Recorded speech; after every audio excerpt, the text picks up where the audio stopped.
Moby-Dick, by Herman Melville. Chapter 126. The Life-Buoy. Steering now southeastward by Ahab's leveled steel, and her progress solely determined by Ahab's level log-in line, the Pequod held on her path towards the Equator, making so long a passage through such unfrequented waters, descrying no ships, and ere long, sideways impelled by unvarying trade winds, over waves monotonously mild. All these seemed the strange calm things preluding some riotous and desperate scene.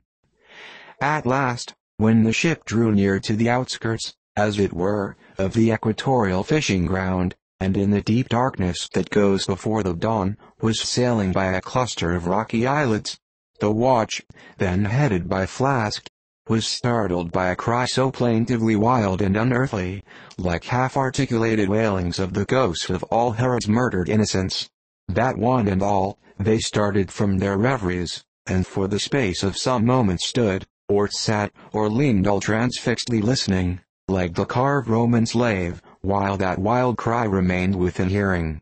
The Christian or civilized part of the crew said it was mermaids, and shuddered, but the pagan harpooners remained unappalled. Yet the gray Manx man, the oldest mariner of all, declared that the wild thrilling sounds that were heard were the voices of newly drowned men in the sea. Below in his hammock, Ahab did not hear of this till grey dawn, when he came to the deck. It was then recounted to him by Flask, not unaccompanied with into dark meanings. He hollowly laughed, and thus explained the wonder. Those rocky islands the ship had passed were the resort of great numbers of seals, and some young seals that had lost their dams, or some dams that had lost their cubs, must have risen nigh the ship and kept company with her, crying and sobbing with their human sort of a wail. But this only the more affected some of them, because most mariners cherish a very superstitious feeling about seals, arising not only from their peculiar tones when in distress, but also from the human look of their round heads and semi-intelligent faces, seen peeringly uprising from the water alongside.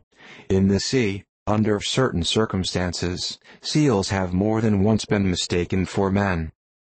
But the bodings of the crew were destined to receive a most plausible confirmation in the fate of one of their number that morning.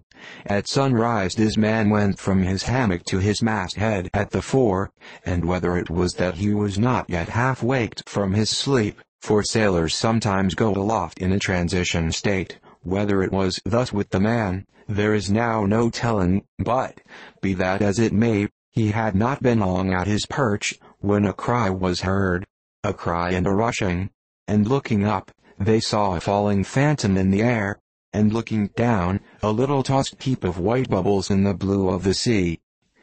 The Life-Buoy a long slender cask, was dropped from the stern, where it always hung obedient to a cunning spring, but no hand rose to seize it, and the sun having long beat upon this cask it had shrunken, so that it slowly filled, and that parched wood also filled at its every pore, and the studded iron-bound cask followed the sailor to the bottom, as if to yield him his pillow, though in sooth but a hard one.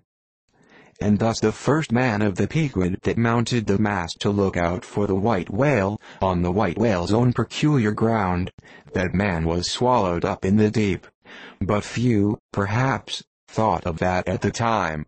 Indeed, in some sort, they were not grieved at this event, at least as a portent, for they regarded it, not as a foreshadowing of evil in the future, but as the fulfillment of an evil already presaged. They declared that now they knew the reason of those wild shrieks they had heard the night before. But again the old Manx man said nay. The lost life-buoy was now to be replaced. Starbuck was directed to see to it, but as no cask of sufficient lightness could be found, and as in the feverish eagerness of what seemed the approaching crisis of the voyage, all hands were impatient of any toil but what was directly connected with its final end, whatever that might prove to be, therefore, they were going to leave the ship's stern unprovided with the buoy, when by certain strange signs and innuendos Squeak hinted a hint concerning his coffin. "A life-buoy of a coffin!" cried Starbuck, starting. "Rather queer, that," I should say, said Stubb. It will make a good enough one, said Flask. The carpenter here can arrange it easily. Bring it up. There's nothing else for it, said Starbuck, after a melancholy pause. Rig it, carpenter. Do not look at me so. The coffin, I mean. Dost thou hear me? Rig it. And shall I nail down the lid, sir? Moving his hand as with a hammer. Aye. And shall I caulk the seams, sir? Moving his hand as with a caulking iron. Aye. And shall I then pay over the same with pitch, sir? Moving his hand as with a pitch-pot. Away. What possesses thee to this? Make a life-buoy of the coffin, and no more. Mr. Stubb, Mr. Flask, come forward with me. He goes off in a huff. The whole he can endure, at the parts he balks. Now I don't like this. I make a leg for Captain Ahab, and he wears it like a gentleman, but I make a bandbox for Pequod, and he won't put his head into it. Are all my pains to go for nothing with that coffin? And now I'm ordered to make a life-buoy of it. It's like turning an old coat. Going to bring the flesh on the other side now. I don't like this cobbling sort of business.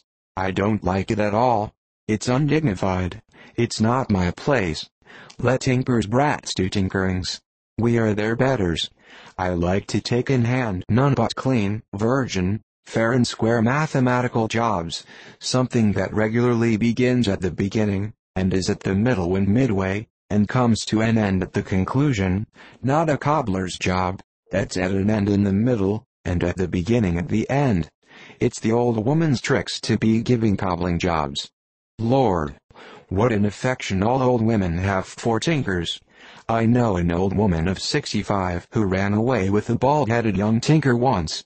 And that's the reason I never would work for lonely widow old women ashore. When I kept my job shop in the vineyard, they might have taken it into their lonely old heads to run off with me. But ho, there are no caps at sea but snow caps. Let me see. Nail down the lid, caulk the seams, pay over the same with pitch, batten them down tight, and hang it with the snap spring over the ship's stern. Were ever such things done before with a coffin? Some superstitious old carpenters, now, would be tied up in the rigging, ere they would do the job. But I'm made of knotty aroostook hemlock. I don't budge. Cruppered with the coffin. Sailing about with the graveyard tray. But never mind. We workers in woods make bridal bedsteads and card tables, as well as coffins and hearses. We work by the month, or by the job, or by the profit, not for us to ask the why and wherefore of our work, unless it be too confounded cobbling, and then we stash it if we can. I'll do the job, now, tenderly. I'll have me, let's see, how many in the ship's company, all told? But I've forgotten.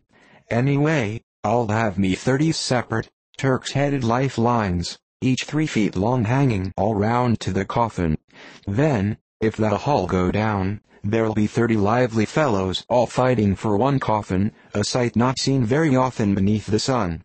Come hammer, caulking iron, pitch pot, and marling spike. Let's do it.